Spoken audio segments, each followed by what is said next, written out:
Présenter à l'Assemblée.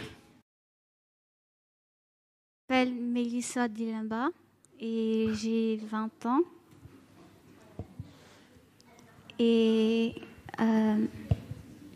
aujourd'hui, je voudrais témoigner de la grâce de Dieu dans ma vie parce que ça faisait 19 ans que j'étais emprisonnée par ces démons et j'ai été libérée il y a 2-3 semaines.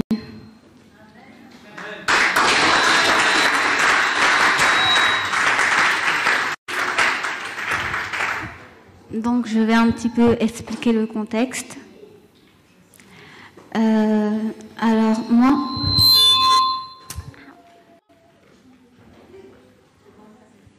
Vas-y.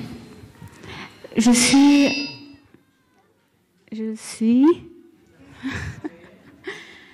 suis née dans... Je suis française et gabonaise, née d'une mère gabonaise de l'estuaire du Gabon et d'un père français. Et dans ma famille, du côté maternel, on a des traditions qui sont très strictes pour les filles. Donc, ce qui fait que déjà, quand je suis venue au monde, ma mère a eu pas mal de pression au niveau de la famille à cause de ma naissance. Donc, et elle m'a eu aussi extrêmement jeune, à l'âge de 16 ans. Donc, c'était compliqué pour elle aussi, parce qu'elle ne savait pas ce que c'était que d'avoir un enfant, de s'occuper d'un enfant, elle ne le savait pas. Ce qui fait que, quand je suis née, j'ai été, on va dire, abandonnée, enfin, mise de côté. On ne s'occupait pas de moi, je devais me débrouiller toute seule pour des choses. Et ça a été à l'âge de mes 2 ans, et à force d'avoir toujours vécu en étant toujours seule, j'ai eu un jour, alors que j'étais dans la cour de la maison, parce que je n'avais pas le droit de sortir. Les seuls endroits où je pouvais être, c'était ma chambre et peut-être le salon à certains horaires. J'avais le droit de sortir juste derrière la cour et à rester devant la porte entre 17h et 18h. Après ça, je rentrais à nouveau à la maison et je restais dans ma chambre. Et ça arrivait aussi, et que des fois, ils m'oubliaient parce que je ne parlais pas beaucoup, à vrai dire. Et donc, ça arrivait que des fois, ils m'oublient. Et un jour, j'étais sortie, c'était durant mon heure de sortie. Donc, j'étais sortie et j'avais franchi la porte de la maison pour aller derrière la cour. Alors que je n'avais pas le droit de faire ça, mais je l'ai fait quand même, par curiosité, si je puis le dire. Et ce jour-là, j'avais rencontré une chienne qui était derrière la maison. Et cette chienne, elle me parlait et je comprenais comme quand on parle à un être humain. J'avais une conversation comme je pouvais avoir une conversation avec un être humain. Palpable, j'entendais ce qu'elle me disait. Pour moi, c'était des paroles. Et disons qu'à 2 ans, c'est plutôt, on va dire un petit peu, on se croit comme un petit peu dans un dessin animé. Donc, cette chienne s'est approchée de moi et elle m'avait demandé pourquoi est-ce que j'étais seule. Je lui ai dit que je ne suis pas seule et que j'ai de la famille, mais elle m'a dit, moi je vois que tu es seule, alors je serai avec toi pour toujours et on sera toutes les deux. Et comme je n'avais pas de compagnie, j'ai accepté.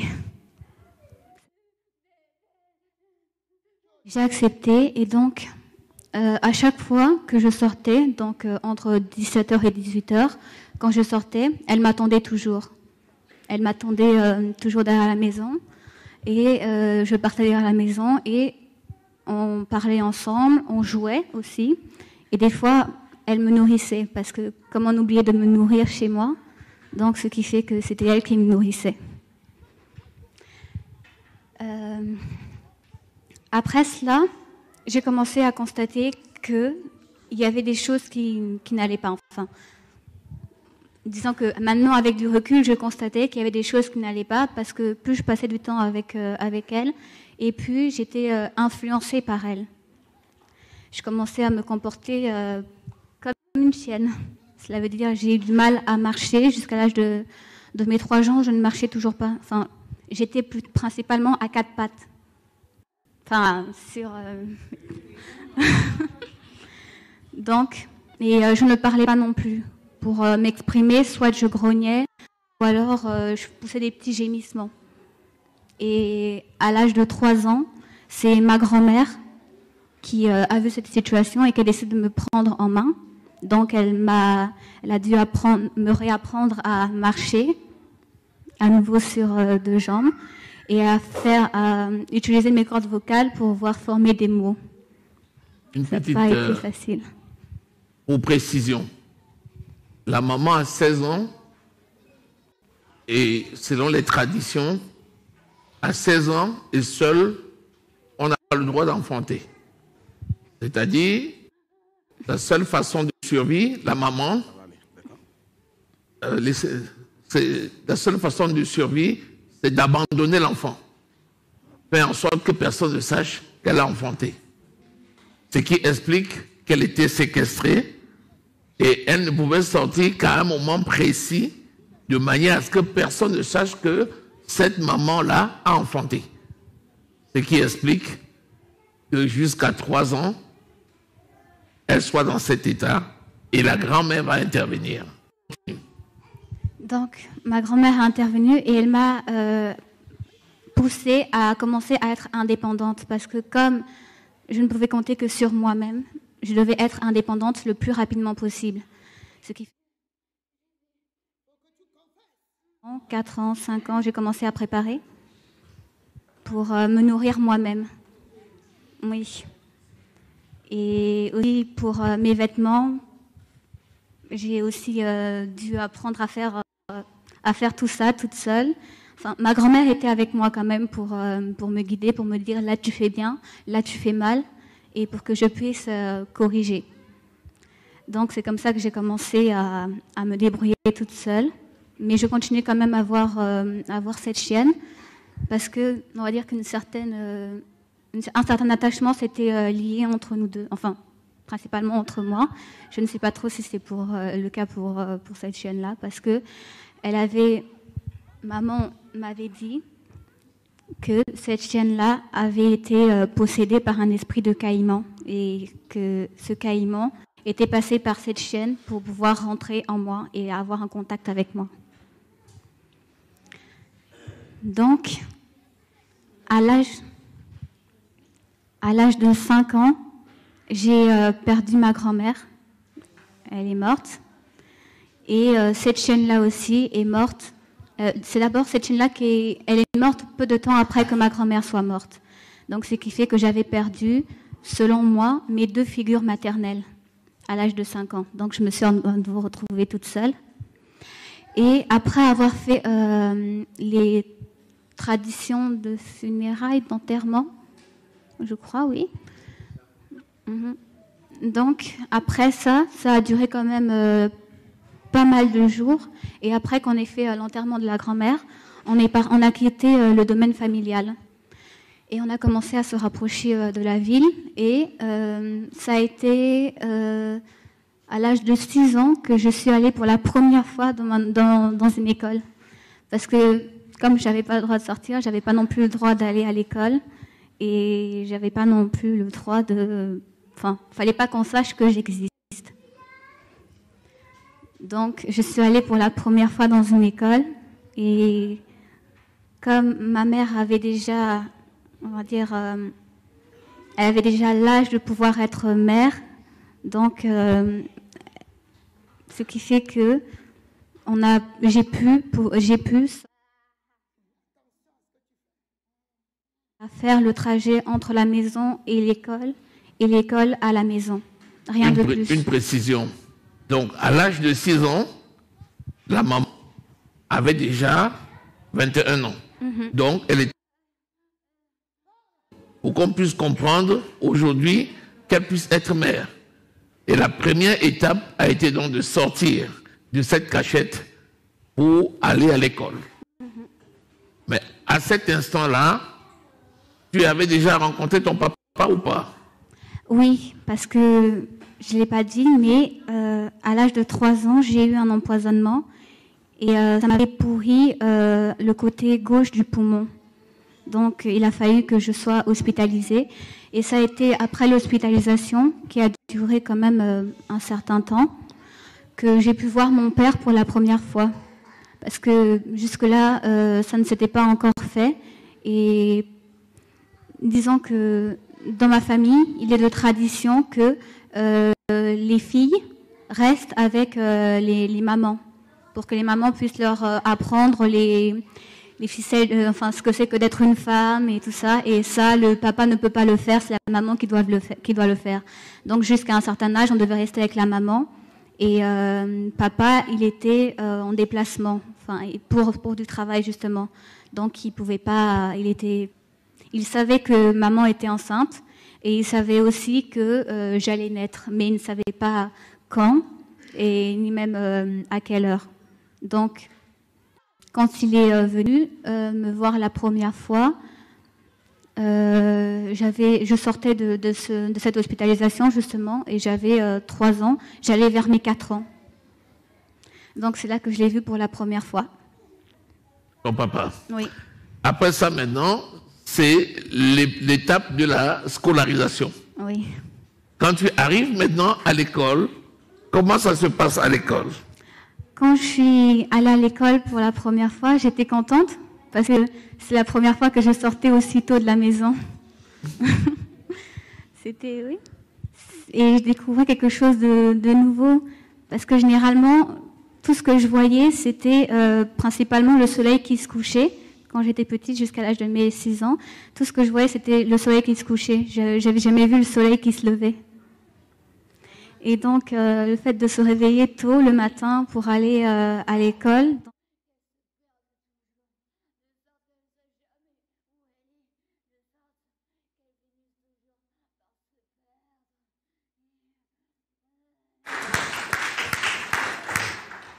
Là maintenant, tu es à l'école. Oui, et à l'école où je suis, j'ai fait 2 semaines. Durant 2 semaines, tout se passait bien. Mais au bout de 2 semaines, j'ai commencé au fait à avoir beaucoup de complications. Lesquelles? Je dois dire. Ton comportement à l'école par rapport aux autres, est-ce que ça a été un problème? Disons que non. En fait, à chaque fois que j'avais un comportement qui n'était pas le mien, je ne m'en souvenais pas. Parce que ce n'était pas moi qui faisais ce comportement-là. Donc, je n'en avais aucun souvenir. Et de la part de mes camarades de classe et aussi de mes professeurs, j'ai eu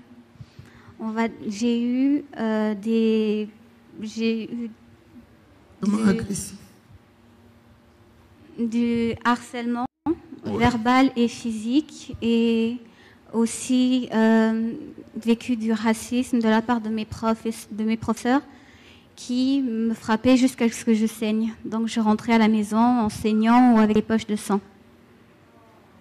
Et ça, c'est les étapes passées à l'école. En ce qui concernait l'apprentissage.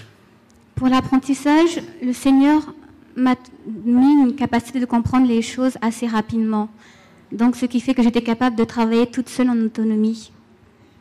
Et c'est comme ça que j'ai principalement fait mon éducation. Parce que quand j'étais à l'école, j'étais constamment dans la peur parce que je savais ce qui m'attendait. Donc, ce qui fait qu'à l'école, je ne me concentrais pas. C'est quand je rentrais à la maison que je prenais mes affaires et je travaillais toute seule. Et c'est comme ça que j'ai fait mon éducation. Après, un jour, c'est lorsque mon père est venu nous rendre visite, ma mère n'était pas trop d'accord parce que j'étais couverte de cicatrices et de poches de sang et de bleu.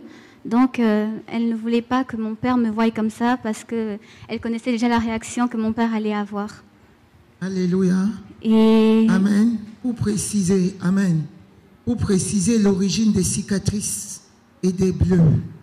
En fait, l'ennemi utilisait ses propres mains pour la figer, pour la blesser, ce qui faisait qu'on disait qu'elle était suicidaire.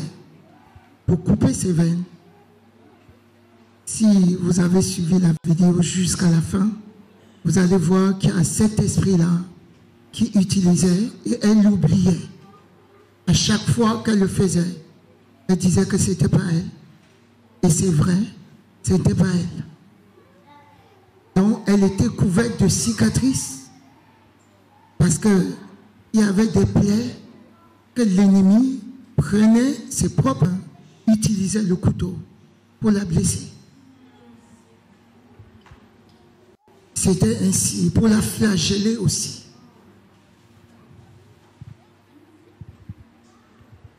Et ce jour-là, généralement, les autres jours, quand mon père venait nous rendre visite, il voyait juste ma mère et ma petite sœur. Moi, j'étais toujours enfermée. Ça continuait. Donc, ce qui fait que je ne le voyais pas, ou alors moi, je le voyais de loin, au travers une fenêtre, mais lui, il ne pouvait pas me voir.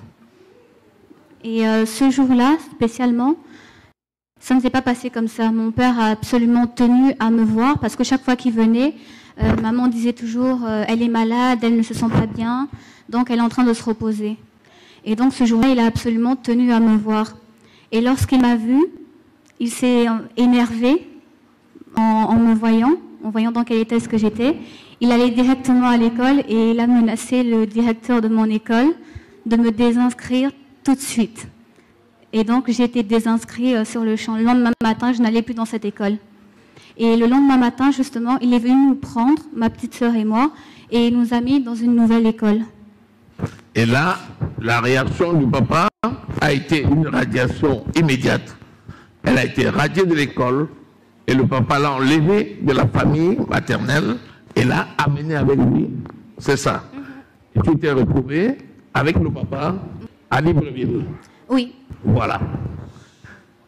Après, c'est l'épreuve d'une nouvelle école. Oui. Et dans cette nouvelle école, je m'attendais à recevoir encore le même traitement que dans mon ancienne école. Mais contre toute attente, j'ai commencé à aller dans des écoles françaises. Donc, dans ces écoles-là, je m'attendais à recevoir le même traitement que dans mon ancienne école. Mais non, il y a eu un événement une fois où c'était en début d'année scolaire. Donc, le professeur s'était approché de moi parce que j'avais levé la main pour répondre à une question. Donc, il voulait prendre son stylo au niveau de son oreille pour noter, parce qu'on avait aussi des notes de participation. Donc, il avait levé la main et moi, je pensais qu'il voulait me taper. Donc, la réaction que j'ai eue, c'est de protéger mon visage. Et suite à cette réaction, ça l'a interpellé et il en a parlé avec la directrice de cette école. Et donc, la directrice a convoqué mon père. Mon père lui a un petit peu expliqué la situation de mon ancienne vie scolaire. Et donc, j'ai été convoquée et on m'a expliqué comment est-ce que ça se passait dans ce genre d'établissement. Mais malgré ça, comme j'étais habituée à vivre toujours toute seule, ce qui fait que je n'ai pas pu réussir, je n'ai pas appris à avoir des contacts avec des êtres humains. Donc, je restais principalement toute seule dans mon coin. J'allais en cours et à chaque récréation, j'avais toujours un endroit où j'étais et où je me mettais. Et j'observais les autres de loin parce que je ne savais pas comment faire pour parler avec eux. Et donc, le primaire s'est terminé, on a changé à nouveau d'école. Et ce que je dois dire aussi, c'est qu'on faisait avec mes parents une garde alternée. Alternée. Donc, c'est pendant la période scolaire, on était avec notre père. Et pendant la période des vacances, on était avec notre mère. Et je n'aimais pas les périodes des vacances, justement, à cause de ça. Je ne dis pas que je n'aime pas ma mère. Au contraire, je l'aimais beaucoup. Énormément. Plus que mon père, d'ailleurs. Mais disons que elle avait pas, elle a aussi vécu des situations compliquées qui ont fait que la relation entre nous deux a été, on va dire, quasi inexistante. Donc, c'est suite à ça que je n'aimais pas trop, parce que avec mon père, c'était pas la même chose. Il était toujours présent, il s'occupait de nous. C'était lui qui faisait à manger à la maison. Et il nous laissait pas, en fait, toucher aux ustensiles de cuisine parce qu'il avait peur qu'on se fasse mal ou qu'on se blesse. C'était lui qui nous réveillait le matin pour aller à l'école. Et donc, il était toujours là. On sentait qu'il était toujours là. Mais avec maman, c'était pas vraiment la même chose. Parce que comme mon père était à la retraite à ce moment-là, il était retraité. Mais c'est un retraité actif. Donc, ce qui fait qu'il a toujours créé sa propre entreprise. Et ma mère, elle travaillait. Donc, quand on partait chez elle, c'était moi qui jouais le rôle de mère quand j'étais avec ma mère. C'est moi qui la réveillais, la prêtais pour qu'elle puisse partir. Je devais choisir d'aller voir ou pas, donc préparer les vêtements en fonction de la météo. Et après, je devais m'occuper de ma petite sœur, faire les tâches de la maison, préparer. Je l'attendais, je restais éveillée jusqu'à 23h parce que c'était l'heure à laquelle elle rentrait. Et quand elle rentrait, je la mettais, on va dire, à l'aise. Je la portais son repas, elle mangeait. Et une fois que les deux, ma petite sœur et ma mère s'endormaient, moi aussi, je pouvais commencer à dormir. Et pendant que l'école, oui. quelle relation encore avec les chiens? Quand j'ai commencé à aller au disons que là où il n'y avait pas, en fait, il n'y avait pas de chiens, il n'y avait pas d'animaux, mais bizarrement, j'attirais toujours les animaux vers moi. Pas forcément des chiens, mais ça arrivait qu'il y avait aussi parfois des chiens qui quittaient de chez eux pour venir jusque devant là où on vivait. Et donc, pour moi, cette situation m'a toujours semblé tout à fait normale et je ne me posais pas de questions. Et à cette époque-là aussi, ma mère partait dans une église, donc on partait aussi dans une église avec elle, mais il y avait un problème. L'église dans laquelle on partait, la nourriture qu'ils donnaient n'était pas adaptée à mon âge, c'est-à-dire la parole. La parole qu'ils donnaient n'était pas adaptée, et ce qui faisait que je me posais énormément de questions. Et quand je posais des questions, ils voyaient plus la petite fille que la servante de Dieu. Donc, ce qui fait qu'ils ne répondaient pas. Ils disaient que c'était des questions d'enfants et donc ils n'y prêtaient pas attention. Et puis, j'ai toujours ressenti ce besoin de vouloir chanter parce que c'était le seul langage que je comprenais. Quand c'était le moment de la louange et de l'adoration, je n'avais pas besoin d'explications, je comprenais très bien. Donc, je me suis approchée du groupe choral de chantres dans cette première église et j'ai demandé à faire partie de la chorale. Mais ils m'ont dit que j'étais beaucoup trop jeune pour chanter avec eux, donc ce qui fait que je n'ai pas été acceptée. Ce qui fait que quand tu étais avec le papa, tu étais contente du traitement à la maison. Oui. Et quand tu étais avec la maman, tu commençais à t'amener à l'église. Oui. Donc, le peu de temps que tu étais avec la maman, tu pouvais fréquenter l'église, ce qui n'était pas le cas quand tu étais avec le papa. Oui. Voilà. Donc, d'où tu as commencé à avoir une éducation chrétienne, même si ça ne te semblait pas adapté à ton âge. Oui. Et lorsque tu étais en ville avec ton papa, c'était plutôt l'école qui était privilégiée. Bien. Pendant cette période-là, est-ce qu'il y avait une persistance des troubles éventuels de comportement par rapport à la nouvelle école où tu avais été inscrite? Disons que oui, il y a eu des mais moi qui avait fait ça, personne ne comprenait. Donc ce qui fait que c'était très compliqué. Et à force de tout le temps dire que ce n'était pas moi et que personne ne me croit, j'ai fini par laisser tomber et par ne plus rien dire. J'acceptais tout simplement les choses et je demandais pardon. Parce que je ne savais même pas comment expliquer, moi, parce qu'on me disait que c'était moi qui avais fait ça, mais je n'en avais aucun souvenir. Déjà, si même moi-même je n'avais pas expliqué, ça n'allait pas être facile pour les autres de comprendre aussi. Donc, j'ai accepté comme des choses que je n'avais pas fait.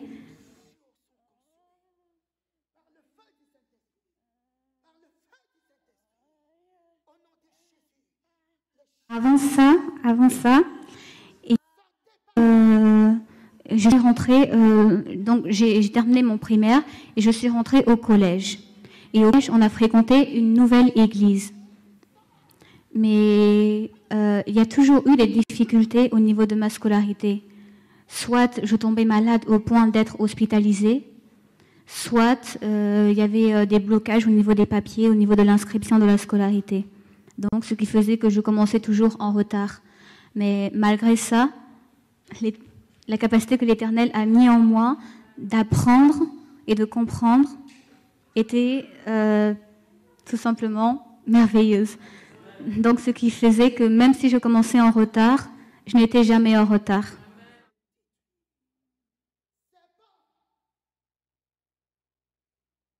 Quand cette nouvelle église, le nom c'est l'église d'Olivier, avec le prophète Constant Ekwa et sa femme, le pasteur Emmanuel Ekwa. Ils sont mariés, oui. Et donc, dans cette église, j'avais peur de m'engager dans le service parce que j'avais peur à nouveau qu'on me dise « tu es beaucoup trop jeune ». Mais j'ai décidé de prendre mon courage à deux mains parce que j'avais vraiment envie de servir le Seigneur. Et je suis allée vers ce prophète et je lui ai dit « Papa, je veux servir Dieu ». Il m'a fait « D'accord, tu peux le servir dès demain ». Donc, ce qui fait que dès demain, je suis rentrée dans mon premier service, c'était l'écodim. Donc, je m'occupais des enfants. Mais le problème, c'était que je voulais servir l'Éternel, mais écouter aussi la parole. Donc, je voulais un service qui combine les deux. Malheureusement, j'avais le service, mon premier service, j'avais le service, mais je n'avais pas la parole, parce que j'étais à l'extérieur avec les enfants. Donc, ce qui fait que je suis allée à nouveau vers mon père spirituel et je lui ai dit « Papa, je voudrais aussi écouter la parole ». Il m'a dit « Quel poste est-ce que tu veux occuper ?» Je lui ai dit « Je veux être dans les chantres ». Il m'a conduit vers la mère des chantres et il m'a présenté en disant « Voici votre nouvelle fille, apprenez-lui les rouages du métier ». Donc, la mère des chantres a commencé à me prendre sous son aile et à m'expliquer comment est-ce que ça se passe dans le département des chantres. Et c'est comme ça que j'ai commencé à servir l'Éternel dans le département des chantres. Et il y a aussi, dans cette nouvelle maison où on était, il y avait énormément de chiens. C'était un endroit où il y avait beaucoup de chiens. Et chaque fois que je partais au collège, parce que j'étais au collège à ce moment-là, quand je partais au collège, il y avait toujours une meute de chiens, 6 chiens. À partir de 6 chiens, c'est déjà une meute, on peut dire que c'est une meute, qui m'accompagnait jusqu'à l'école. Ils m'attendaient à l'école et ils me ramenaient à la maison. Et dans ce groupe, au fait, dans cette meute, j'étais perçue comme l'alpha. J'étais la dominante parce que j'avais accès à leur zone de vulnérabilité. Ce sont les zones qui ne peuvent pas protéger. Par exemple, au niveau du cou et aussi au niveau de en dessous de leur ventre, c'était des zones qui ne pouvaient pas protéger et moi, je pouvais y avoir accès. Donc, ce qui fait que j'avais le rôle d'alpha dans ce groupe. Et c'était tous les jours, chaque fois que je partais en cours et des fois aussi, quand je partais chez le boutiquier, bon, ce n'étaient pas les 6 qui m'accompagnaient, mais il y avait toujours 2 ou 3 chiens, qui étaient toujours là et qui m'accompagnaient. Et une fois, il y a eu, pendant que je partais à l'école, donc ces 6 chiens m'accompagnaient, et il y a eu un enfant qui est passé un peu trop près de moi. Donc le chien a commencé à grogner, et j'ai dû faire aussi un signe pour lui demander de se taire, et il s'est tu. Il s'est calmé, et j'ai continué ma route, et ils m'ont suivi.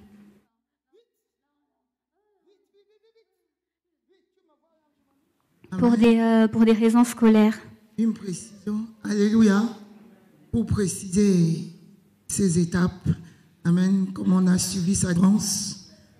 En réalité, l'esprit de chien qui était qui avait possédé son corps attirait les autres, en fait. Ce n'était pas pour rien que les chiens étaient sous elle.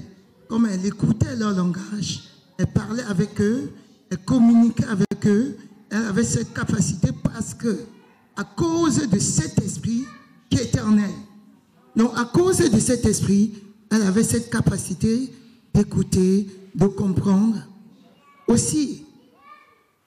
Et c'est pour ça que ces chiens-là étaient attirés vers elle.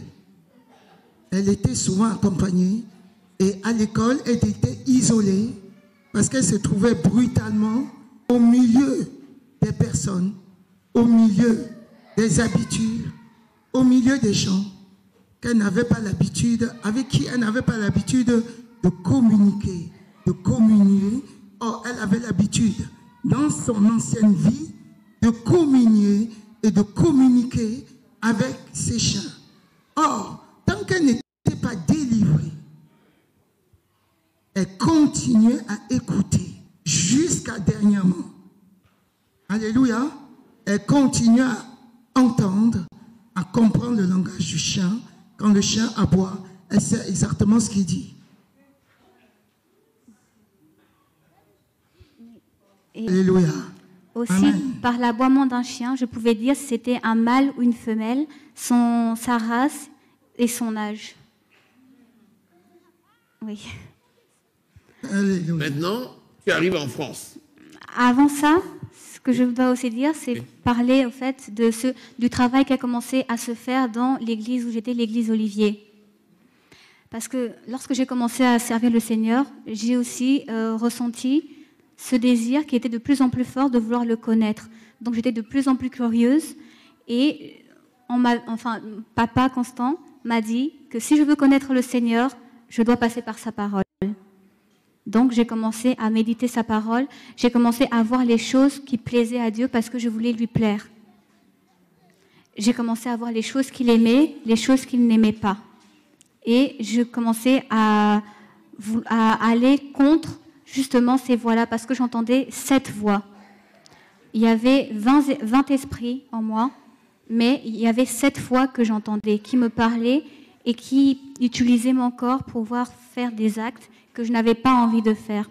Mais lorsque j'ai commencé à aller dans cette église, j'ai commencé à me rebeller contre eux et à avoir la force de pouvoir enchaîner l'un d'entre eux qui était justement un esprit qui me poussait à faire du mal aux autres au point de les envoyer à l'hôpital. Donc, Un point clé, c'est que le déclic, c'est lorsque tu décides de servir le Seigneur et tu décides de rechercher la connaissance par la méditation de la parole. C'est en ce temps-là que tu vas avoir la ressource spirituelle qui te permet de dire non à ces voix-là qui te contrôlaient jusqu'à là. Est-ce que quelqu'un peut acclamer Jésus?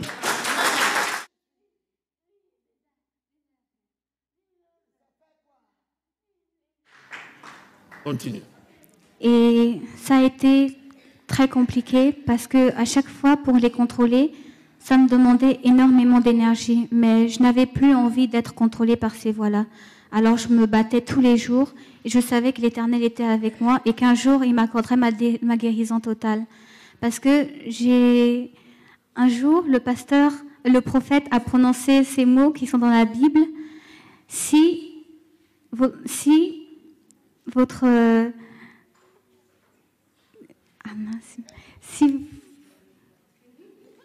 Explique ce que ça veut dire. Ça veut dire que si jamais tu ne vois les choses qui s'accomplissent, patiente. D'accord. Alléluia. Voilà, c'est ça. Si elle tarde, attends-la. Habakkuk. Merci. Amen. Oui. Amen. Et donc, Si tu précises un peu ce que les voix te disaient, juste un peu, parce qu'il y a des voix qui lui parlaient, qui lui disaient de se blesser, soit de frapper jusqu'à blesser. Il y avait des voix qui voulaient contrôler la pensée des autres. Oui, Et Amen. en fait, il y avait un esprit, elle s'appelait Lynn. Et cet esprit-là, au fait, me demandait de faire du mal aux autres. C'était un esprit qui prenait plaisir à voir de la souffrance dans les yeux des autres. Et donc, elle me demandait de faire du mal aux autres à petit feu, de sorte qu'ils souffrent et qu'ils finissent par mourir dans la souffrance. Et justement, j'ai dit que ce genre de choses ne plaisait pas à Dieu. Et j'ai refusé. Et à chaque fois, elle n'arrêtait pas de me dire « fais-le, fais-le, fais-le ». Mais je résistais à chaque fois. Et pour éviter de faire du mal aux autres, je partais dans un endroit où j'étais sûre qu'il n'y avait personne. Et je restais dans cet endroit jusqu'à ce que je reprenne mes esprits. Et à partir de là, je pouvais à nouveau revenir en contact avec les autres. Et il y avait une autre voix qui, en fait, me poussait à séduire les autres, que ce soit une fille ou un garçon, de tout âge. Et ce genre de choses, je ne voulais pas, parce que principalement l'Éternel n'aime pas ce genre de choses, et aussi moi je n'aimais pas non plus ce genre de choses. Alléluia. Quelque chose qui... Quand elle parle de séduction, ce n'est pas juste une séduction sur le plan charnel, corporel. Cette séduction-là est beaucoup plus profonde. Cette séduction, c'est influencer la pensée des autres. C'est les influencer et les conduire dans une voie qu'ils ne veulent pas. Alléluia. Amen. On va publier sa délivrance, vous verrez. Et aussi un esprit qui troublait la mémoire. Parce que j'ai eu énormément de difficultés de mémoire. Ça pouvait arriver que des fois, je vais dans un endroit et je ne sais même pas comment je suis arrivée à cet endroit et je me retrouve complètement perdue. Donc ça me prend toujours du temps pour réussir à retrouver mon chemin. Et aussi des troubles au niveau des scolaires, parce que je pouvais assister à un cours, mais le lendemain, c'est comme si je n'avais jamais vu ce cours-là, alors que j'étais bel et bien présente ce jour-là, mais c'est comme si le cours, je n'étais pas là. Ça avait complètement été effacé de ma mémoire. Donc, je devais travailler 2 fois plus que la normale pour réussir à ne pas perdre le pied au niveau de la scolarité. Mais il y a aussi eu j'ai dit qu'il y avait toujours eu des difficultés au niveau de ma scolarité. Lorsque j'ai commencé à aller au collège, il y a eu des difficultés parce que je n'avais pas mes livres. Les livres pour pouvoir apprendre, je ne les avais pas. Mais l'Éternel est vraiment grand parce qu'il est passé par une assistante sociale qui a pris en charge toute ma scolarité et s'est chargée à chaque fois de me donner les livres que j'avais besoin depuis la 6e jusqu'en 3e.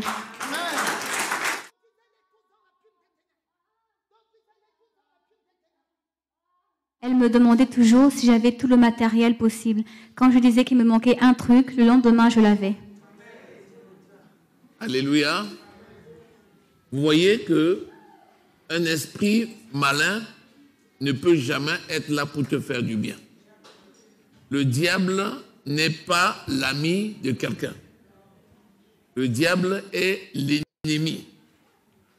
Donc, la présence de ces esprits n'était pas là pour le bien. Ils étaient là pour le mal. Mais la rencontre avec le Seigneur et le contact avec l'Église a commencé à lui donner l'envie de dominer ces esprits-là. Quand je dis bien l'envie, j'insiste là-dessus. C'est que Dieu attend de nous d'abord. C'est la décision que nous prenons de le suivre et de le servir. La capacité vient après par le Saint-Esprit qui nous aide. Mais le plus important, c'est la décision. Ici, vous avez vu, la victoire qu'elle a commencé à remporter coïncide avec sa rencontre avec la parole de Dieu.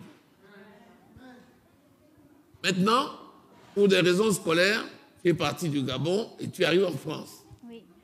Comment ça se passe? J'aimerais aussi pouvoir rajouter une précision. C'est que lorsque j'ai commencé à servir le Seigneur, tout ce qui avait été bloqué a commencé à se débloquer. Par exemple, avant de rencontrer le Seigneur, ma relation avec ma mère était quasi inexistante. On ne se parlait pas, on se voyait, mais on n'avait rien à se dire. C'était comme si on était deux étrangères qui vivaient ensemble. C'était un peu ça notre relation. Et quand on était toutes les deux, on ne nous voyait jamais comme une mère et sa fille, mais plutôt comme deux sœurs. Donc, ce qui fait qu'à chaque fois, on demandait « c'est ta sœur, c'est ta sœur, c'est ta sœur ». Et aussi, ça arrivait aussi que par moments, lorsqu'on demandait à ma mère « est-ce que c'est ta fille ?», elle disait non. Mais, oui, c'était aussi très compliqué pour elle aussi, ce genre de situation, parce qu'elle devait s'occuper de 2 enfants et elle était toute seule. Parce que sa famille dans la famille du côté maternel, au fait, on a une relation très compliquée. En fait, au niveau familial, elle a été détruite. Donc, ce qui fait qu'elle se retrouvait toute seule, avec 2 filles, à devoir travailler pour réussir à pouvoir subvenir aux besoins. Donc, ça n'a pas non plus été facile pour elle. Et lorsque j'ai commencé à aller à l'église Olivier et que toutes ces choses se sont débloquées, j'ai à nouveau pu retrouver... En fait, l'amour de ma mère m'a été à nouveau redonné. J'ai retrouvé l'amour de ma mère. Et aussi, ça a été la fin de la solitude parce que l'Éternel a amené vers moi des frères et des sœurs.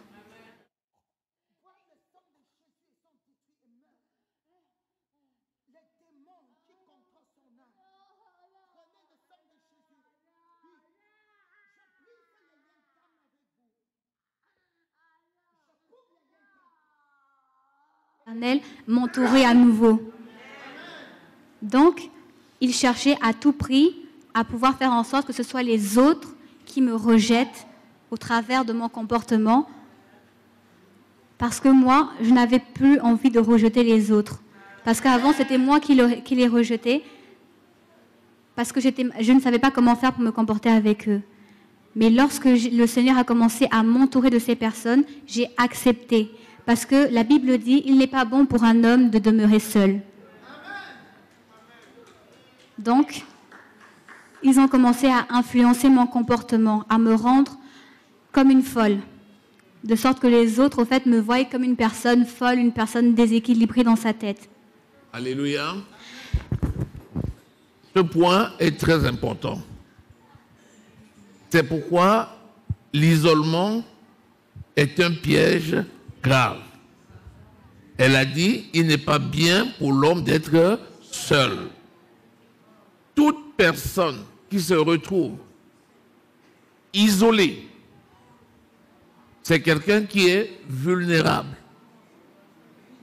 C'est quelqu'un qui est vide.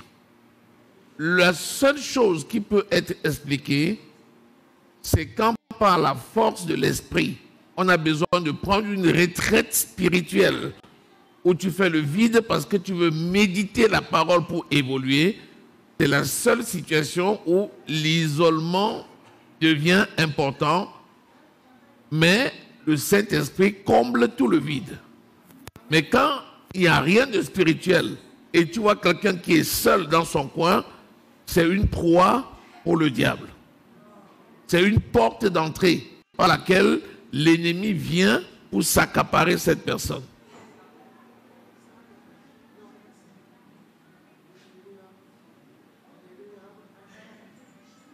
C'est pour ça que lors de sa délivrance, l'ennemi disait, un esprit qui s'appelle Apollon, dit je m'appelle Apollon, elle m'a invité dans sa vie.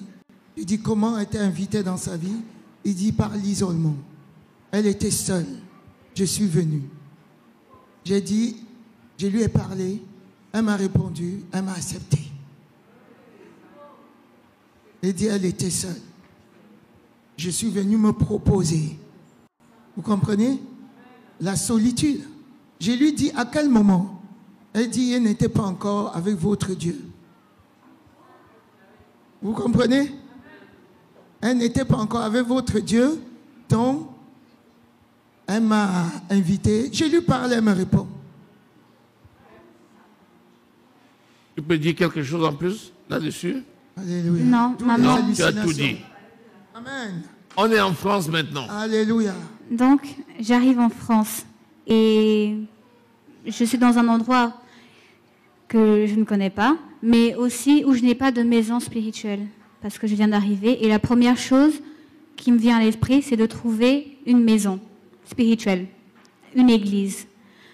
Et lorsque je suis arrivée en France, étant donné que j'étais éloignée de mon église, de mon église spirituelle, ces esprits-là sont revenus encore en force. Ils ont commencé à être de plus en plus intrusifs dans ma vie et de se montrer de plus en plus. Donc, ce qui fait que les gens, au fait, avant, ça pouvait très bien s'ignorer. Mais lorsque j'ai quitté ma maison spirituelle et que je suis venue en France, déjà, mon père spirituel, le prophète Constant, n'était pas trop d'accord. Mais comme je te dis que c'était pour les études, il avait au fait une inquiétude parce qu'il avait peur justement que en quittant justement le cortège spirituel de la bergerie, je ne sois au fait à nouveau perdue. Donc il avait peur de ça. Et avant de partir, il a prié pour nous, pour ma petite sœur et moi. Donc on est arrivé ici, et arrivé ici, il fallait trouver une maison. Ça a mis du temps, c'était impossible. Je suis arrivée à Bergerac. C'était impossible de trouver une église puissante, parce que c'est principalement des églises catholiques qu'il y a à Bergerac. Donc, ce qui fait que trouver une vraie église où la puissance du Seigneur est, c'était difficile. Et ces esprits-là ont commencé à nouveau à reprendre le dessus et à se montrer de plus en plus fort, de plus en plus impactant. Ce qui fait que ça a commencé à se voir autour de moi. Et les gens ont commencé à remarquer. Et au niveau de la scolarité, au lycée, ça a commencé aussi à se voir parce que mes camarades de classe ont commencé à avoir peur de moi. Et donc, ils sont allés se plaindre à leurs parents. Et les parents sont venus se plaindre à la proviseure du lycée. Mais comme j'étais une bonne élève et que je faisais partie des premières de la classe, j'étais bien vue par la proviseure de cette université. Et aussi par le proviseur, qui d'ailleurs un jour, c'est lui qui m'avait payé le train pour que je puisse rentrer chez moi parce que ce jour-là, j'avais raté le bus. Donc, les choses se sont faites, ça a duré un certain temps. Et puis, un jour, la proviseure a appelé mon père pour lui expliquer la situation, lui dire voilà ce qu'on dit de votre fille. Mais quand on l'interroge, elle dit qu'elle ne se souvient pas de ça et que ce n'est pas elle qui a fait ça. Parce que j'ai commencé à nouveau à refuser de prendre ces actes comme étant moi qui l'ai fait. Parce que ce n'était pas moi qui l'avais fait et j'ai refusé que ce soit moi qui ai fait ça.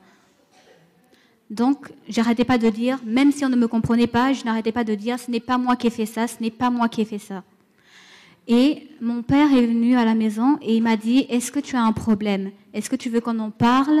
Parce que lui, il pensait que je rentrais dans l'âge de l'adolescence, qui est un peu compliqué. Donc, il me demandait, est-ce que c'est l'adolescence qui te fait ça? Est-ce que tu as des problèmes au niveau de l'école? Je lui disais, non, je n'ai aucun problème. Je suis bien dans ma tête. Moi, je me sentais parfaitement bien. Mais spirituellement, je n'étais pas bien. Et comme il n'était pas croyant, ce genre de choses, il ne pouvait pas le comprendre. Donc, je restais sur l'aspect humain. Sur l'aspect humain, ça allait pour moi. Mais sur l'aspect spirituel, ça n'allait pas parce que j'étais combattue. Donc, j'ai réussi à trouver une église à Bergerac. Mais dans cette église-là, je ne pouvais pas avoir ma délivrance. Cette église était juste là pour pouvoir garder allumée la flamme qui avait déjà commencé à être en moi. Que je ne reste pas sans maison et sans éducation spirituelle. Donc, cette église était juste là pour maintenir la flamme et le désir de vouloir connaître Jésus. Mais ce n'était pas dans cette église-là que je devais avoir ma délivrance. Alléluia. Les cours sont passés Après ça, on a conseillé à mon père de m'emmener chez un psychologue. Avant que tu ne continues sur cet aspect du psychologue qui est très important, je voudrais vous parler un peu de l'aspect qui a été signalé. La maison spirituelle est très importante. Et Dieu a établi dans son Église des niveaux de spiritualité. Il y a des niveaux qui sont profonds, des niveaux qui sont plus profonds et des niveaux qui sont très profonds. Mais tout ça, c'est Dieu qui établit ses serviteurs. Pourquoi Dieu a voulu comme ça? Parce que le plan de Dieu, initialement, c'est que toutes ces églises travaillent ensemble. Que celui qui est dans le niveau profond collabore avec celui qui est dans le niveau plus profond et lui aussi collabore avec celui qui est dans le niveau plus profond afin que le corps de Christ soit unique et que ce corps puisse servir Dieu. C'est ça le plan de Dieu. Donc du coup, elle ayant quitté son église au Gabon, où elle avait commencé à remporter des victoires, bien que c'était justifié, elle a quand même payé le prix. Puisqu'elle arrive, il faut recommencer parce qu'elle a perdu le bénéfice de ce qu'elle avait déjà. Imaginez-vous maintenant les personnes qui sont appelées dans un ministère dans lequel le Seigneur travaille et qui quittent le ministère. Qu'est-ce qu'ils deviennent? Ils vont se perdre. C'est pourquoi priez beaucoup pour quelqu'un à qui Dieu fait la grâce de se retrouver dans un niveau de spiritualité et qui quitte cette grâce. Cette personne est en grande difficulté. C'est pourquoi mon expérience me permet, parce que ça fait des années de ministère maintenant, et je vois comment le Seigneur travaille, quand tu te soustrais d'une telle grâce, après tu commences à tourner en rond. Et on voit des gens qui pendant 10, 15, 20 ans tournent en rond s'ils ne coulent pas. Parce que si tu ne pries pas pour eux, même si tu ne les vois pas, si tu ne pries pas pour eux, ils vont aller pour se perdre. Hébreux 10, 25. Ceux qui se retirent pour se perdre. Mais un serviteur de Dieu qui écoute la voix de Dieu, c'est quelqu'un qui a le fardeau des âmes. Même s'il ne voit pas quelqu'un, il va continuer à intercéder pour la personne, pour que la personne ne se perde pas. Et c'est le travail auquel les serviteurs de Dieu sont appelés. S'il te plaît, quand tu as la grâce d'être dans un niveau de spiritualité, ne te soustrais pas. Et si pour des raisons professionnelles, par exemple, ou académiques, ou de carrière, tu es obligé de te sortir de ce lieu pour aller dans un autre lieu, échange avec l'homme de Dieu, et l'homme de Dieu va prier pour toi. Si l'homme de Dieu prie pour toi, le Seigneur t'ouvrira toujours la porte qu'il faut. Et c'est ce qui s'est passé avec elle. L'homme de Dieu du Gabon a prié pour elle et lui a dit, va. Et vous avez vu ce que le Seigneur est en train de faire. Donc, je voulais insister sur ce point-là pour te dire, ne perds pas les acquis spirituels. Ne te soustrais pas de la grâce. Mais va d'un niveau de gloire à un autre niveau de gloire. Acclamons Jésus.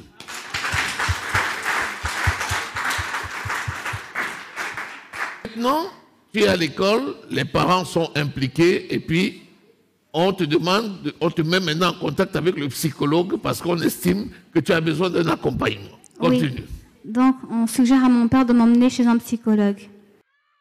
Au début, mon père, il est un peu réticent, mais voyant à chaque fois les choses qu'on lui dit que j'ai soi-disant fait au lycée, il décide de m'emmener voir un psychologue. Donc, on passe par un CMP. Mais le CMP nous dit qu'avant de voir le psychologue, il faut d'abord qu'on voit un psychiatre. Donc, pour moi, c'était peut-être quelque chose d'une formalité, mais j'ai quand même accepté parce que, on va dire que ma scolarité était aussi en jeu. Si je ne voyais pas un psychologue, je risquais de ne plus aller justement à l'université, aller au lycée. Pardon. Et donc, j'ai décidé d'accepter. Je suis allée voir un psychiatre et le psychiatre m'a dit on va vous garder en observation pour 2 semaines. C'était pendant la période des vacances et la période des vacances durait 2 semaines.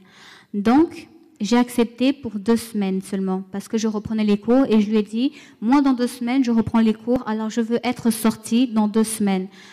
Elle m'a fait il n'y a pas de souci, tu seras sortie dans 2 semaines. Donc, j'ai accepté. J'ai été en observation et suite à cette observation, ils m'ont gardée 2 mois. Donc, je suis restée 2 mois là-bas et à prendre des médicaments qui rendaient mort.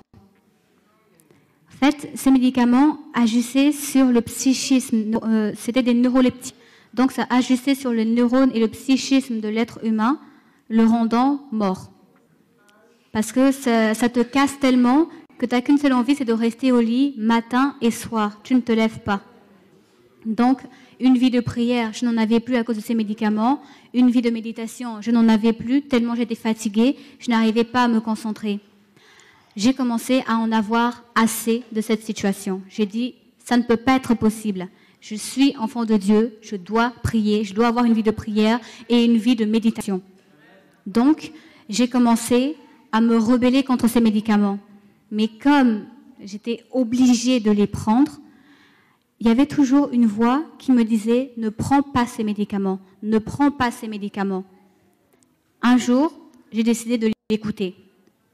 Et lorsque l'infirmière est arrivée pour me donner les médicaments comme à des horaires habituels, j'ai fait semblant de prendre les médicaments. C'est-à-dire que j'ai gardé le médicament dans ma bouche et fait en sorte que cela ne se remarque pas. Et lorsqu'elle est partie, je suis allée vomir ces médicaments. Et j'ai fait ça pendant plusieurs jours. Et j'ai continué à avoir ma vie de méditation, ma vie de prière, et je suivais aussi ma scolarité en étant hospitalisée. Alléluia. Je vais toucher encore un point important. Même sous médicament, son désir le plus absolu, c'est de conserver une relation avec son Dieu. Alléluia. Je te dis, si tu as cette flamme dans ton cœur, je dis bien, rien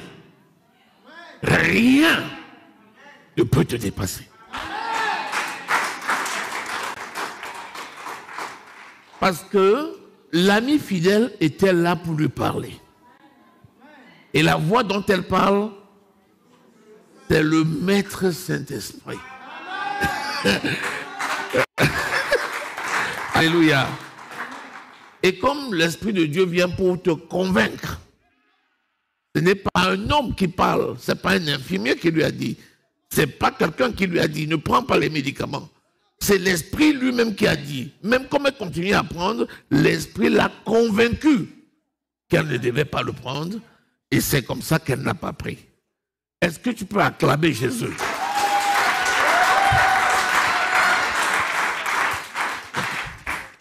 Et donc, je voyais que ça commençait à s'éterniser parce que dans ce centre psychiatrique, il y avait au fait des personnes qui étaient là depuis 10 ans. Donc, ils ont passé Noël, le jour de l'an, absolument tout à l'intérieur. En fait, je refusais de passer autant d'années parce que je voyais que ça s'éternisait. Donc, j'ai présenté cette situation au Seigneur et je lui ai dit, Seigneur, je sais que tu ne veux pas que je reste dans cet établissement. Alors, fais-moi sortir. Quelques jours après, avant ça, après avoir terminé de prier, je demandais à voir la psychiatre qui me suivait. Je suis allée la voir et je lui ai dit, je veux sortir. Je lui ai dit ça comme ça, je lui ai dit, je veux sortir. Elle a commencé à me dire, oui, mais votre état est encore instable, vous devez rester, on n'a pas encore fini l'opération. J'ai dit, non, moi, j'ai envie de sortir. Je suis partie de son bureau en laissant cette dernière phrase. Peu de temps après, je continuais toujours à mettre le sujet en prière parce que j'avais à nouveau l'impression d'être enfermée. Parce que dans un centre psychiatrique, tu es coupé de tout. Tu ne peux pas sortir, tu ne peux pas non plus avoir de visite. D'ailleurs, une chose que mon père trouvait scandaleuse. que lui, il avait envie de venir me rendre visite, mais il n'était pas autorisé. Donc, ce qui fait que c'était compliqué. Même pour les vêtements, mon père déposait les vêtements au portail et c'est un infirmier qui m'apportait les vêtements. Donc, la sensation d'être à nouveau enfermée était à nouveau présente. Et je ne voulais plus ce genre de sensation. Donc, je demandais au Seigneur de me libérer de cet hôpital. Après avoir parlé avec la psychiatre, peu de jours après, je ne sais plus trop combien de jours à vrai dire, pas une semaine. Ça n'a pas fait une semaine avant qu'on me donne ma date de sortie. Donc, j'ai pu à nouveau sortir de cet hôpital. Et je suis retournée à l'université, au lycée. Donc, je suis retournée au lycée et j'ai continué à nouveau à avoir ma vie scolaire. Et malgré le fait que j'ai mis 2 mois en n'étant pas au lycée, je n'étais pas en retard.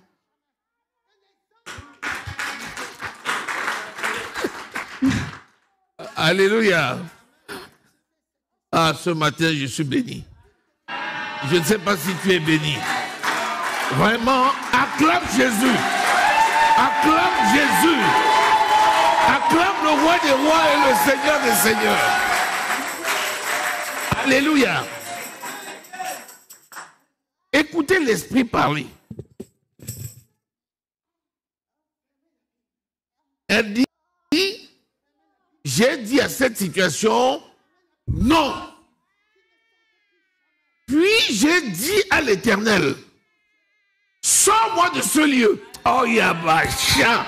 Je ne sais pas si tu es là. Le Saint-Esprit est plus présent que moi que tu vois là. C'est l'ami fidèle. Et quand elle a fait sa requête, parce que si tu ne parles pas, ta condition va être pire. Parle au Saint-Esprit. Il t'écoute. Il va te répondre. La réponse est sortie. Mais qui a préparé la place au lycée pour qu'elle rentre au lycée? Qui lui a donné de rattraper tout ce qui pouvait être le retard? C'est le patron. C'est lui qui travaille. Alléluia. Continue. Donc, quand je suis retournée en cours, les professeurs, en fait,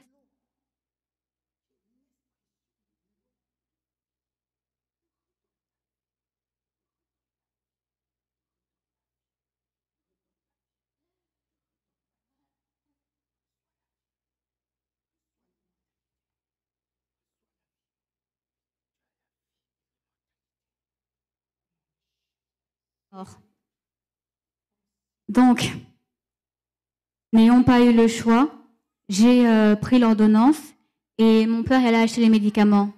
Comme j'étais en internat au lycée, je n'avais pas le droit de prendre je devais prendre les médicaments matin et soir. Mais je n'avais pas le droit de prendre des médicaments sans l'accord de l'infirmière. Donc, pendant la pause, je suis allée voir l'infirmière de mon lycée et je lui ai présenté mes médicaments. Elle a dit que ce n'était pas possible que je prenne ce genre de médicaments. Parce que ce sont des médicaments qui sont beaucoup trop forts. Et déjà, pour une personne de mon âge, c'était beaucoup trop fort. Et c'était des médicaments qui étaient réservés aux personnes ayant un problème psychologique grave. Au point d'être complètement dans un centre où ils ne voient même pas la lumière du jour. Donc, c'était ce genre de médicaments-là qu'on me donnait et que je devais prendre. Et c'était par la force de l'Éternel qu'en prenant ces médicaments, je réussissais quand même à assister à mes cours et à suivre mes cours.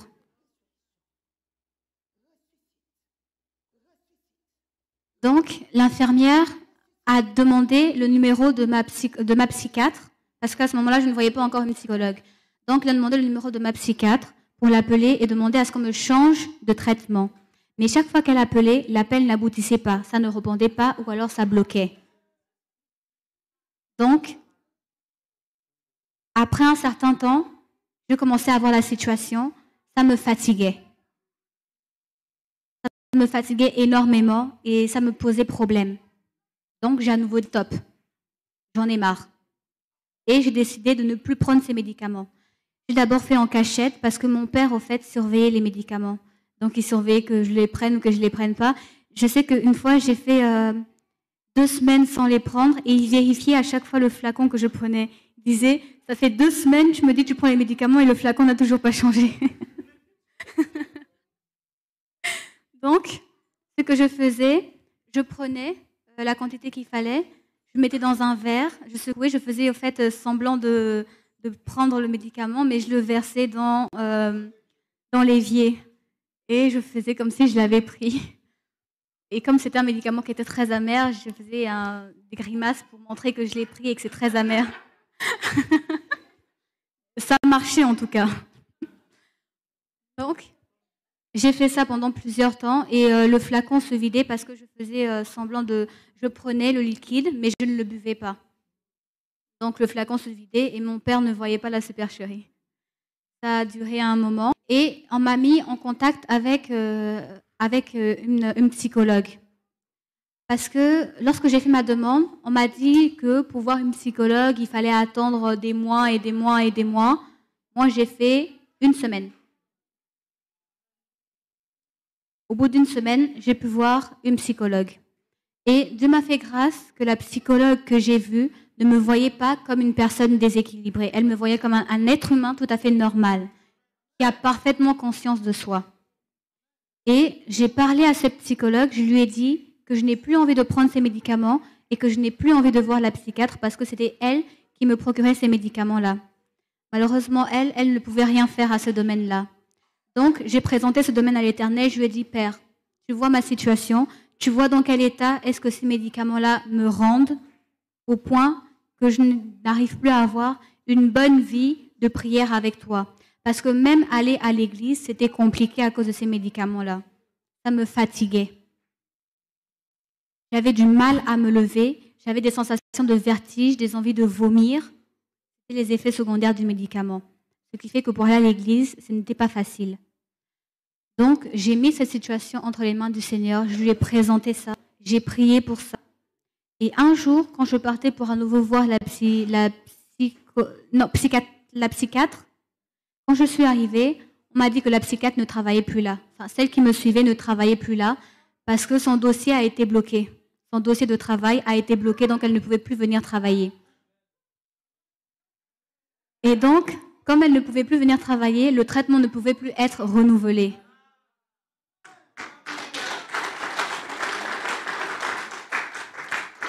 Donc, ce qui faisait que je ne voyais plus que la psychologue.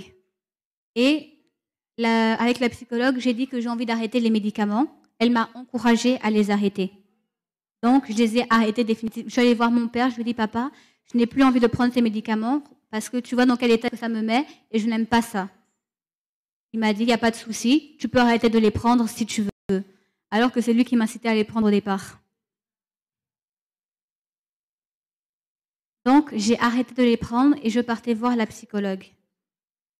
Et il y a eu un problème parce que mes professeurs étaient au courant de mon état de santé. C'était obligatoire, il fallait qu'ils soient au courant.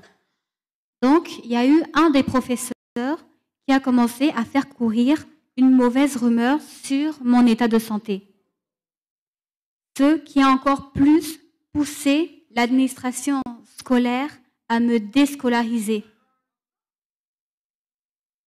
Donc, j'ai été déscolarisée. Mais comme l'Éternel était là, j'étais toujours perçue par les personnes qui étaient haut placées comme une bonne élève. J'étais bien perçue de leur part.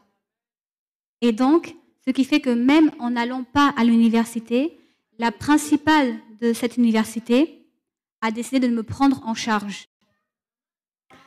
Elle m'envoyait à chaque fois les leçons qui étaient faites, les devoirs qui étaient faits, et elle me mettait en contact avec mes professeurs. Et mes professeurs avaient toujours du temps à m'accorder. Mais l'Éternel a mis en moi une capacité de comprendre les choses rapidement et une autonomie à travailler toute seule.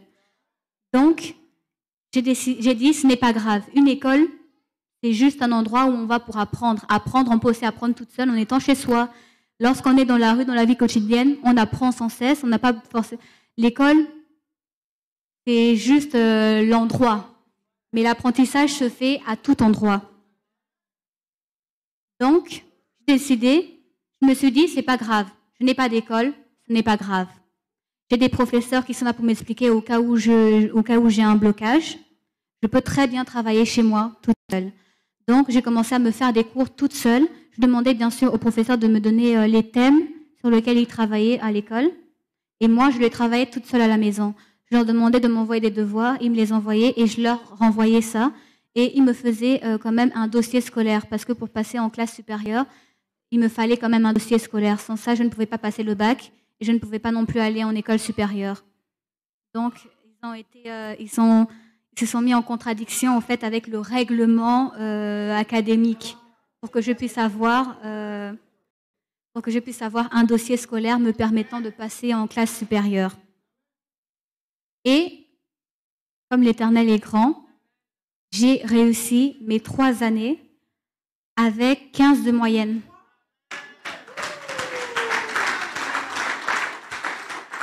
Et quand je suis allée passer mon bac, j'ai travaillé toute seule. Je n'avais pas de professeur pour m'aider, donc j'étais obligée de le travailler toute seule. Et j'avais juste choisi un thème. Le professeur nous avait juste donné les règles, qu'on devait choisir un thème et travailler sur ce thème-là.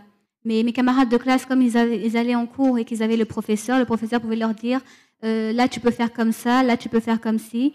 Et moi je n'avais pas ça, j'avais juste le Saint-Esprit pour me guider. C'est ça même. Donc, j'ai travaillé toute seule, j'ai fait mon oral pour le bac, je suis allée présenter le bac, mais contrairement aux autres élèves qui étaient stressés, moi je ne l'étais pas. D'ailleurs, quand je suis arrivée devant mes examinateurs, moi j'ai bu du thé avec eux, eux ils ont bu du café, on a mangé des petits gâteaux aussi. Comme avec des collègues, et pourtant j'étais en examen. Mais c'était comme si j'étais avec des collègues de travail. Et donc, j'ai présenté mon sujet. Et c'était pas comme... pour moi, j'ai pas ressenti ça comme un examen, comme on m'en parlait. C'est plein de pression, c'est très strict et tout ça. Moi, j'ai pas ressenti ça, personnellement. Après, pour les autres, je ne sais pas, mais moi, je ne l'ai pas ressenti. D'ailleurs, c'était assez convivial comme épreuve. J'ai présenté mon épreuve, je suis sortie et je suis rentrée chez moi. Et les résultats après sont tombés. Pour ma sœur, elle a eu le bac. J'ai rendu gloire au Seigneur pour ça. Et lorsqu'il fallait aller voir pour moi, ça ne voulait pas passer. Les ordinateurs se mettaient à bloquer, à dérailler. Le mot de passe refusait de passer. Ça m'envoyait vers d'autres choses, ça ne voulait pas passer. Et donc, mon père a pris le papier, il allait sur Internet, il a commencé à taper sur Internet, à chercher, et ça s'est affiché. Ça a fini par s'afficher parce que, en fait, en moi-même, j'étais en train de prier. Je priais en langue. Donc, ce qui fait que je ne savais pas ce que je disais, mais je savais que les portes se débloquaient. Donc, je priais en langue, et l'ordinateur s'est remis à marcher, et on a pu voir, pour le coup, le résultat, et j'ai eu mon bac avec mention.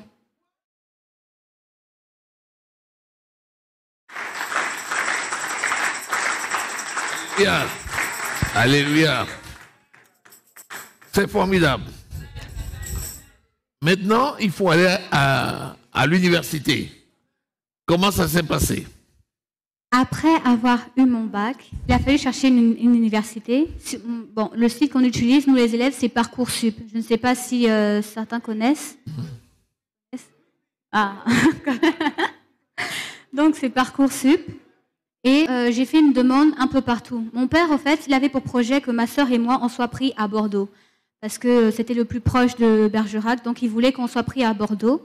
Et en même temps, il était prêt à déménager pour se rapprocher de Bordeaux, de sorte à ce qu'il puisse nous rendre visite quand il en a envie.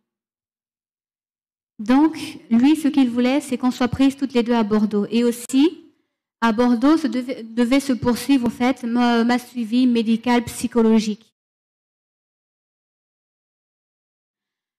Donc, comme il fallait pour Parcoursup faire plusieurs demandes, au cas où une université ne t'accepte pas, donc il y a possibilité que les autres t'acceptent.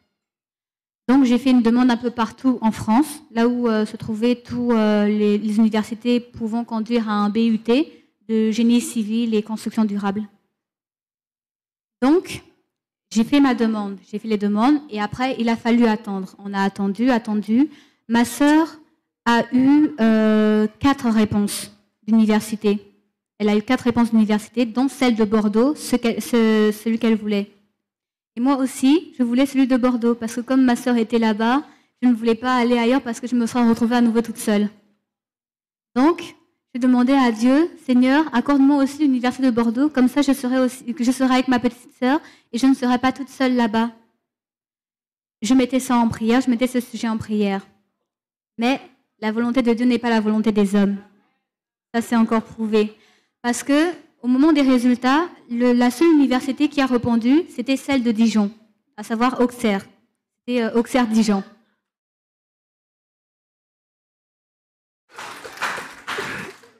Voyant ça, j'ai dit à mon père, papa, j'ai déjà reçu une université qui m'a répondu favorable. Je l'accepte. Il m'a fait non, ne l'accepte pas, parce que c'est Dijon, et Dijon, c'est trop loin. Au niveau des moyens de transport, ça allait être compliqué. Donc, il ne voulait pas que j'aille à l'université de Dijon. Et les autres n'avaient pas encore répondu. Donc, il m'a dit, attends la réponse de Bordeaux. J'ai dit, OK. Et il voulait même que je supprime celle d'Auxerre. Parce qu'il ne voulait pas, au fait, il disait que c'était beaucoup trop loin. Donc, j'ai dit, non, il vaut mieux garder. Parce que j'entendais toujours cette voix qui me disait, garde ça. Donc, j'ai dit à mon père, comme il n'est pas chrétien, j'ai dit tout simplement, je vais quand même le garder juste au cas où, parce que le lycée nous demande de garder tous nos vœux juste au cas où, patati patata. J'ai expliqué en forme humaine pour qu'ils puissent comprendre.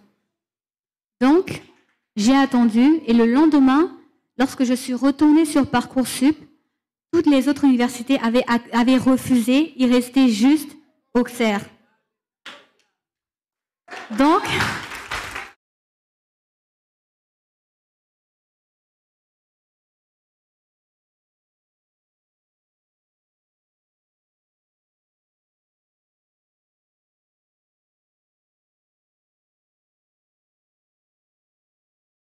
c'est la preuve. Donc, n'ayant plus les autres universités, il a aussi bloqué, au fait, le suivi psychologique. Parce que ce n'était pas du domaine humain, c'était du domaine spirituel qu'il fallait que je suive. C'était le domaine médical spirituel que je devais suivre, non humain. Donc, il m'a éloigné de tout ça. Il m'a éloigné de ma psychologue, éloigné du domaine médical de psychologie. Et il m'a conduit ici à Auxerre. Mais avant de venir à Auxerre, je savais encore que j'allais être dans un endroit où je n'allais pas avoir de maison. Donc, durant toutes mes vacances, il y a aussi des blocages au niveau de ma scolarité. Parce que j'ai d'abord fait ma première inscription pour Auxerre, mais ça a été bloqué. Donc, ils n'ont pas reçu mon dossier scolaire. Quand j'appelle pour dire est-ce que vous avez reçu mon dossier scolaire et qu'ils vérifient dans leur liste, ils me disent que je n'apparais pas. Je ne suis pas sur la liste. Donc, ils n'ont pas reçu mon dossier scolaire et je n'avais pas non plus d'appartement. Parce que je ne pouvais pas faire tous les jours trajet Auxerre-Périgueux, Bergerac, Auxerre. C'est au moins 6 heures de route. Donc, d'autant plus que je finis tous les jours à 18h. Ça, c'est pour rentrer à quelle heure à la maison? C'est ça aussi. Et donc, il y a eu ça, je n'avais pas d'appartement et l'université, ça avait été bloqué. Et on était arrivé au fait au moment où l'administration partait en vacances, donc on ne pouvait plus faire l'inscription. Il fallait attendre qu'ils rentrent de vacances. Et ils rentraient de vacances 3 jours après la rentrée scolaire. Donc ce qui fait que je n'avais qu'un délai de 3 jours pour m'inscrire. J'ai présenté entre les mains du Seigneur. Dès que l'administration a été ouverte, j'ai appelé. J'ai commencé à faire les démarches moi-même parce que mon père a commencé il avait complètement abandonné. Donc, j'ai repris moi-même les choses en main et j'ai commencé à faire les démarches moi-même. 2 jours. Quelque chose qui prend des mois à faire m'a pris 2 jours pour avoir mon attestation scolaire disant que je suis bel et bien inscrite à l'université et mon logement.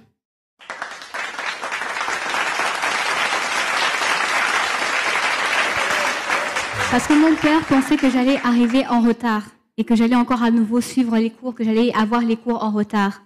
Mais je suis arrivée bien le jour présent. Maintenant, tu arrives à Auxerre. J'arrive à Auxerre, il faut trouver une maison.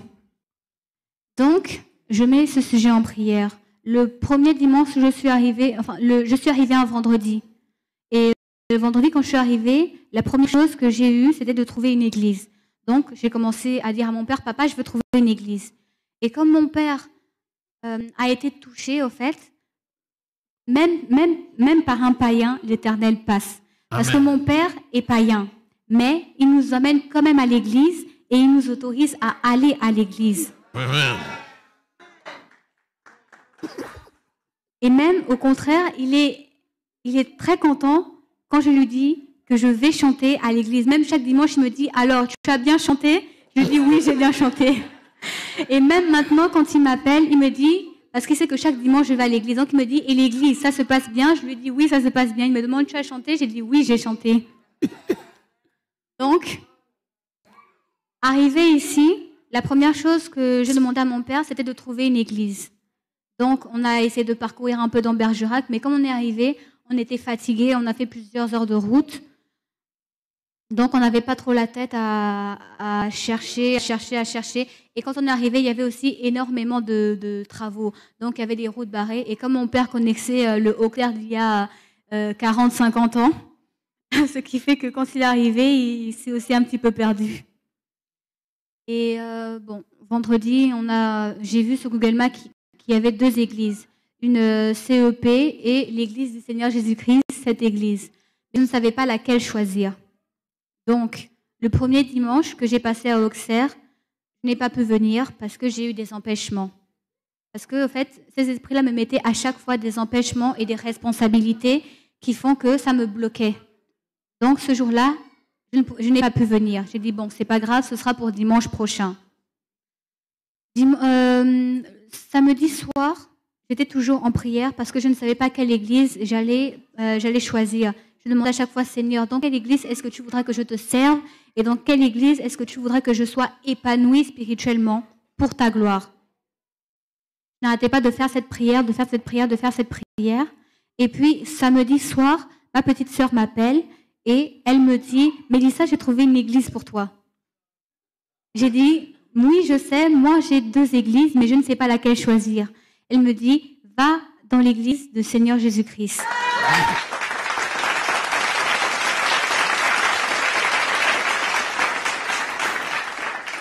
Tu lui as demandé pourquoi? Je lui ai demandé pourquoi. Elle m'a dit, ce qu'elle m'a dit, elle m'a dit le mot prophète. Elle m'a dit, j'ai vu le prophète de cette église et je peux te conseiller d'aller dans cette église. Donc, j'ai dit, ok, d'accord, je vais aller dans cette église. Et je suis venue le dimanche, avant de venir, mon père m'avait réveillée à 6h du matin pour me dire qu'il fallait que je m'inscrive rapidement à la CAF pour avoir l'aide au logement. Et donc, j'ai commencé à faire la démarche sur la CAF. Je rentre toutes les informations. Ça passe jusqu'à ce que j'arrive à la dernière information. C'était le code SIRET du bailleur, SIERT. Je rentre le code, ça ne passe pas.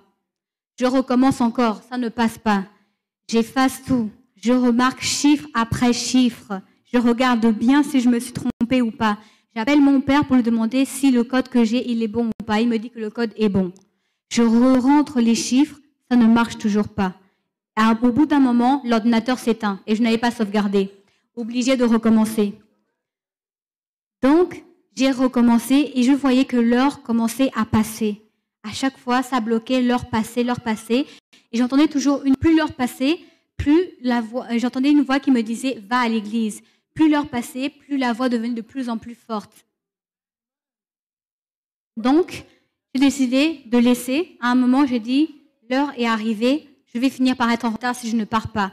Et la voix me disait « va à l'église, va à l'église, va à l'église, va à l'église ».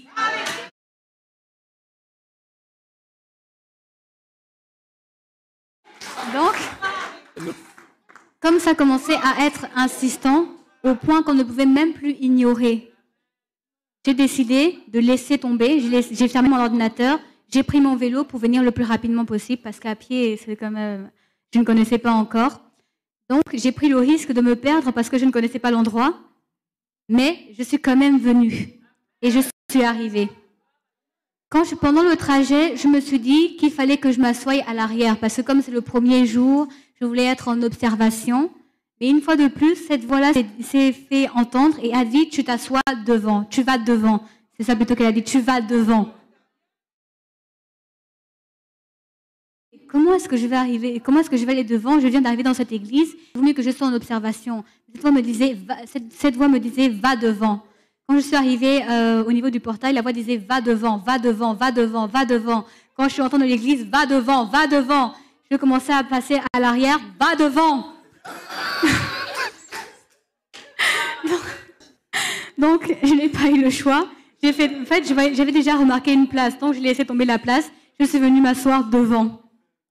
Et comme dans la maison du Seigneur, on ne cherche pas à être timide ou quoi ou qu'est-ce. Non, on est entre frères et sœurs. Donc, on se lâche.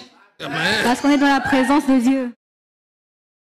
C'est que mon père spirituel du Gabon m'a appris. Dans la présence de Dieu, tu fais selon ta foi. Amen.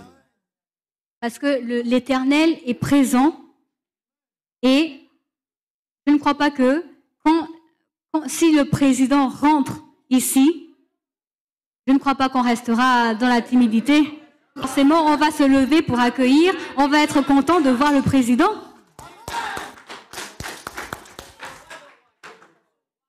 Exact. Là, c'est le demeure. Il n'y avait pas à être timide. Donc, je me suis tout simplement exprimée comme je m'exprimais à l'église Olivier où j'étais. Et après ça, le culte est passé. Papa nous a présentés devant tout le monde avec 2 autres personnes. Et après, papa nous a pris dans son bureau pour nous expliquer comment ça se passe dans cette église, nous présenter aussi. Et après le culte, la voix se faisait encore entendre et la voix me disait « Va vers cette femme ». C'était maman. La voix me disait « Va vers cette femme ». Je me suis dit « Mais pourquoi ?» Je n'ai pas reçu la réponse de pourquoi. La voix m'a juste dit « Va vers cette femme ». Je demandais « Mais pourquoi aller vers cette femme ?» La voix me dit « Va vers cette femme », tout simplement. « Va vers cette femme ». Rien de plus, pas d'explication ou rien. Non, juste « Va vers cette femme ». Donc, on est juste d'abord passé voir papa, avant tout. Mais la voix était toujours là en me disant « Va vers cette femme, va vers cette femme ». Et donc, après, j'ai vu maman. Et comme jusqu'à présent, cette voix-là se faisait toujours insistante, je l'ai écoutée. Je suis allée voir maman. J'ai dit à maman que j'aurais aimé la voir après. Donc, elle m'a dit « Il n'y a pas de souci. Après, quand tu as fini avec papa, tu viens me voir ». Donc, je suis allée voir maman et je lui ai expliqué un petit peu ma situation. Enfin, la situation dans laquelle j'étais et ma situation spirituelle. Maman a très bien pu la décrire. Après ça, on a prié et c'est là qu'a commencé ma délivrance. Et pendant ma délivrance, je n'étais pas... En fait, certaines personnes sont soit endormies pendant la délivrance, soit éveillées pendant la délivrance. Et moi, j'étais éveillée. Donc, ce qui fait que j'ai pu voir ce qui se passait dans le monde spirituel en moi. C'était un champ de bataille. Imaginez un champ de bataille avec des flammes partout. Il y avait du feu partout. Et des esprits, au fait, il y avait 2 sortes d'esprits. Des esprits qui ressemblaient à des espèces d'ombres, à des masses pas très... un peu... oui, pas très... voilà, informes, dématérialisées. Et il y avait des lumières. Je voyais des lumières, plusieurs lumières qui étaient armées. Et c'était soit des épées, ou alors certains avaient des armes dans leur bouche. C'était des mots qui sortaient et ça se transformait en armes. Quand ils parlaient, ça se transformait en armes et ça transperçait au fait ces esprits-là.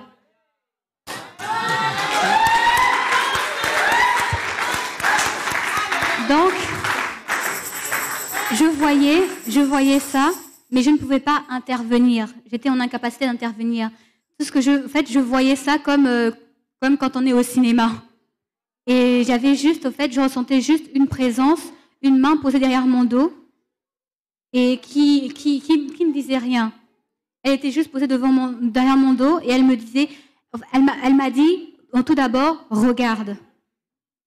Donc, c'est ce que j'ai fait. J'ai regardé. Et c'était un champ de bataille. Il y avait du feu partout. Il y avait 2 sortes d'esprits. Les esprits à masse informe et les esprits lumineux qui avaient des armes et la parole qui se transformait aussi en arme dès que ça sortait de leur bouche. Après ça, c'est comme une météorite qui est tombée du ciel et qui est tombée sur la terre, enfin sur le champ de bataille. Ça a fait un énorme fracas. Et de ce fracas, une fois que tout ça a été fait, une fois que les esprits ont été vaincus et avalés par les entrailles de la terre, il a commencé à voir quelque chose qui sortait de cette terre. C'était au fait la verdure qui recommençait à repousser sous le tas de sang.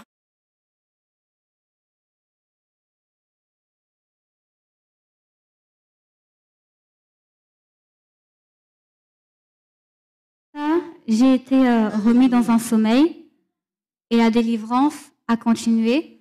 Je n'ai pas assisté à toutes les parties de la délivrance. Il y avait des moments où j'étais présente, où j'ai vu, des moments où je n'ai pas vu et des moments où j'ai à nouveau revu. J'ai vu le début et j'ai vu aussi la fin. Alléluia. Et après, j'ai repris conscience et maman m'a demandé si je me souvenais de certaines choses. Et aujourd'hui, je viens témoigner parce que après 18 ans, 19 ans d'emprisonnement, j'ai enfin été libérée.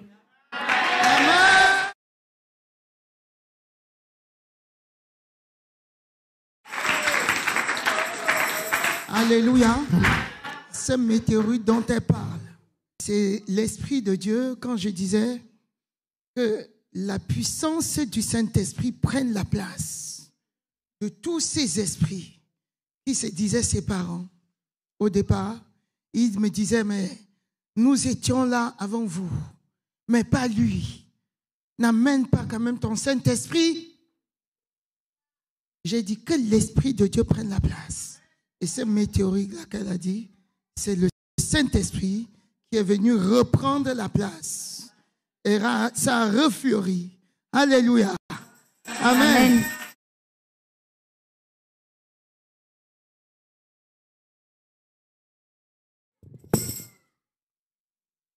L'Église, c'est un camp d'entraînement.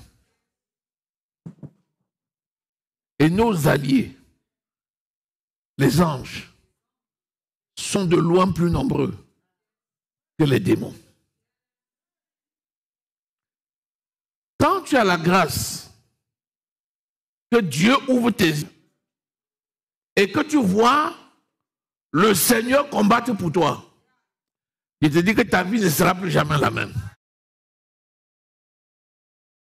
Le Seigneur a fait grâce. Elle a vu le combat et elle a vu le printemps de sa vie naître. C'est une grâce. On ne peut jamais effacer cette chose. Prie l'Éternel ton Dieu, qu'il t'ouvre les yeux,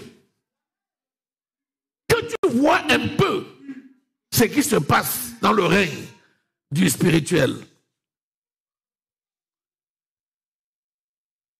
Le temps passé avec Jésus, c'est un temps bien passé.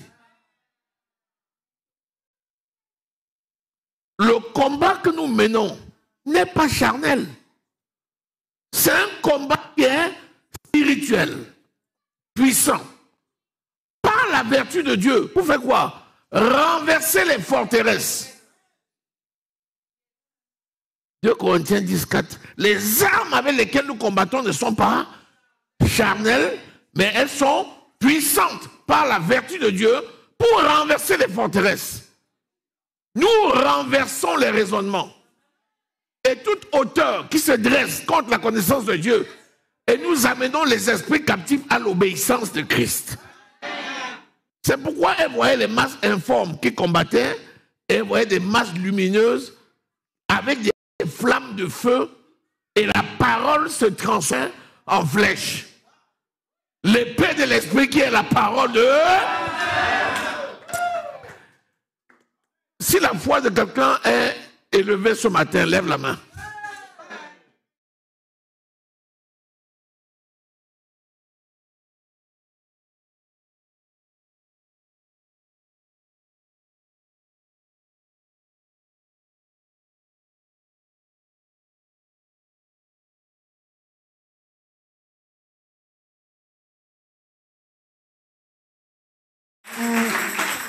Amen. Amen. Amen. J'ai oublié de préciser une chose. C'est avant de venir dans cette église, j'avais parlé de ce problème à mon père spirituel du Gabon. Donc, on a fait un premier travail, qui au fait était le commencement de ma délivrance. Ça a été un travail de jeûne à sec de 3 jours, pardon, 7 jours c'est un peu trop. Donc, à sec de 7 jours. Et j'ai de la chance... 3 jours, merci. Oh. Et donc, j'ai eu une grâce, c'est que ça s'est fait pendant la période des vacances scolaires. Donc, je n'allais plus en cours. Et mon père Dieu avait touché le cœur de mon père, de sorte à ce qu'il ne me pose pas trop de questions, qu'il ne rajoute pas de difficultés. Parce que quand il ne me voyait pas manger, il pensait que j'étais malade, donc il me forçait à manger. Mais pendant mon jeûne d'Esther, il ne m'a pas forcé.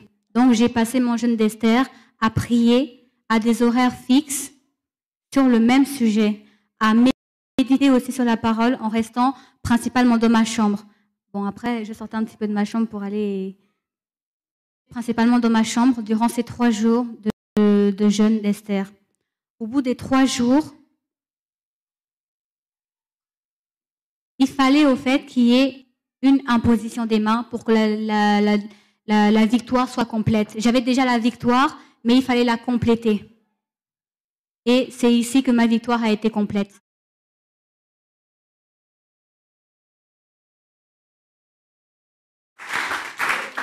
Le témoignage qu'elle rend est très important. Son papa spirituel a fait un excellent travail. Amen. Et le jeûne qu'ils ont fait était dans la volonté de Dieu. Mais comme le Seigneur a un temps pour chaque chose, Amen. il a choisi d'accomplir et de parachever cette œuvre-là ici. Parce que c'est le même Seigneur qui l'a délivré ici. Amen. C'est aussi lui qui l'a suivi là-bas. Amen. Est-ce que quelqu'un peut...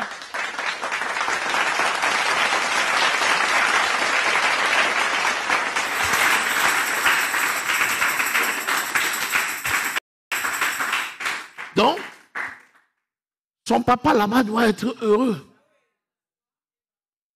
Et pas plus tard que hier, elle me demandait, est-ce que tu as appelé mon papa?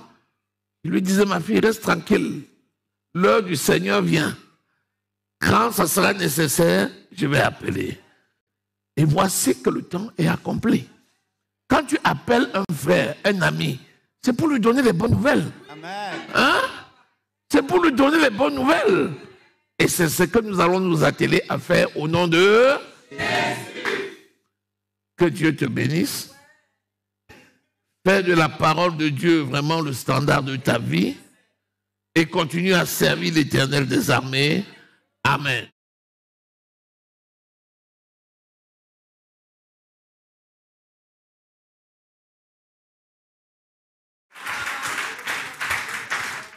Les cultes